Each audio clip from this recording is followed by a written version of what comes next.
Bonjour à tous, Ami Rider, on se retrouve pour ce nouvel épisode et aujourd'hui on va parler d'une méthode d'apprentissage du roller qui s'appelle Kaizen. Bon, bien que ça n'a pas été inventé pour le roller, ça a été surtout popularisé par Toyota pour construire des voitures. Mais pourquoi je vous parle d'une méthode japonaise? Ce qu'il faut savoir, c'est que le roller a été inventé en Europe, a été popularisé aussi aux États-Unis. Depuis quelques années, le roller est en perte de vitesse par rapport à d'autres sports de glisse. Mais ce n'est pas le cas dans tous les pays. Par exemple, en Asie, le roller est en train de gagner en popularité, principalement en Chine, en Corée et à Singapour. Et c'est pour ça que son centre de gravité s'est déplacé en Asie. Maintenant, les meilleurs patineurs du monde sont en Asie pour les disciplines de freestyle. C'est pour ça qu'aujourd'hui, je vais vous parler de Kaizen, qui est une méthode asiatique pour progresser.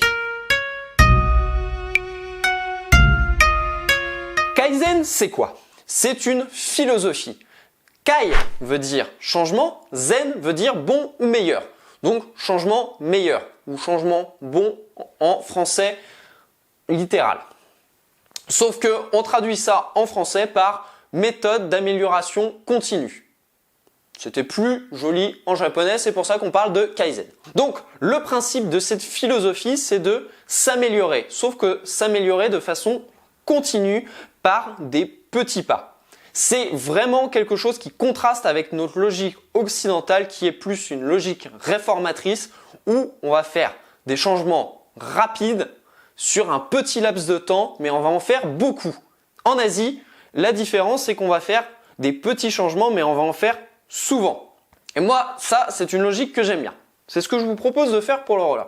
Et pour illustrer cette différence entre la culture, on va dire occidentale et la culture asiatique, je vous recommande le film Big Hero 6. Dans Big Hero 6, ça relate l'histoire de 6 apprentis justiciers dont l'une va apprendre le roller et va créer des rollers à suspension magnétique. Et ce qui est intéressant, c'est que elle va monter sur les rollers, elle va vaciller pendant 2-3 secondes et ensuite elle va savoir faire du roller comme personne.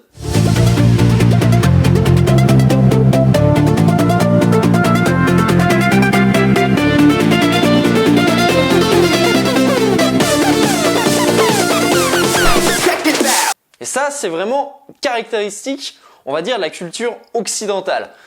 On a le mythe du mec qui s'est fait comme ça. Si vous imaginez Albert Einstein, si vous imaginez Mozart, on a l'impression qu'ils ont tout appris en 3 heures. Ils ont toujours été géniaux. En réalité, non, c'est un processus qui a pris du temps. Et en Asie, ils ont une logique qui est très différente parce que ça, on va mettre beaucoup plus en avant. Ça se voit par exemple dans les mangas. Vous prenez Dragon Ball Z ou Pokémon. Ok, je vous avoue, c'est un peu stéréotype. Mais c'est assez facile d'illustrer avec ça, c'est que ce sont toujours des récits initiatiques. Pour revenir à un exemple plus proche du roller, on peut prendre l'exemple de patiner. Patiner, pour moi, c'est mettre un pied devant l'autre. Quand on commence, on va imiter la marche.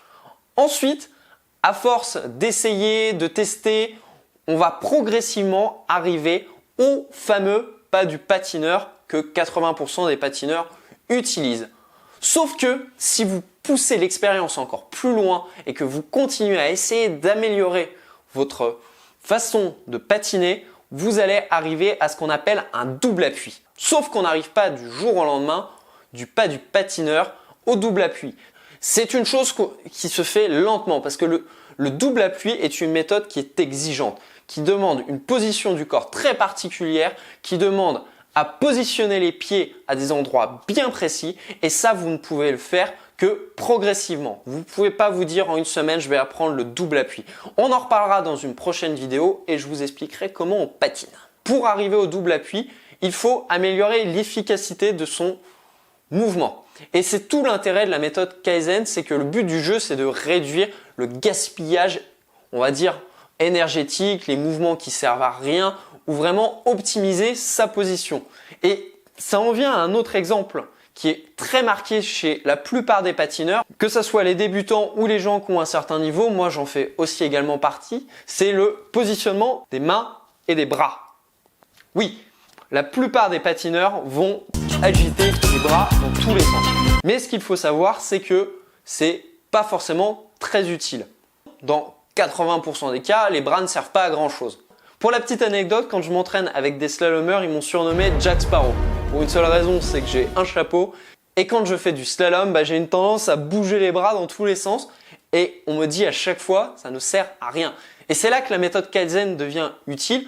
C'est que au départ, vous n'allez pas pouvoir bloquer les mains. Mais il faut essayer progressivement de ne plus bouger les mains et les bras. Comme la visibilité est en train de baisser, on va s'arrêter là. Ce que j'ai essayé de faire avec cet épisode, c'est vous montrer que il est toujours bien d'aller piocher des méthodes dans d'autres domaines ou dans d'autres cultures. Et on va dire que la culture asiatique a une philosophie qui est très différente de la méthodologie occidentale. Et moi, franchement, la méthode Kaizen, je vous la recommande. Parce que pour atteindre ces objectifs, on ne peut pas y arriver du jour au lendemain. Il faut vraiment y aller progressivement et pas à pas. Et c'est un effort qui doit être continu plutôt qu'un effort intense. Comme d'habitude, si la vidéo vous a plu, mettez un petit pouce bleu, abonnez-vous à ma chaîne si ce n'est pas le cas, et sur ce, on se retrouve pour un prochain épisode. Ciao!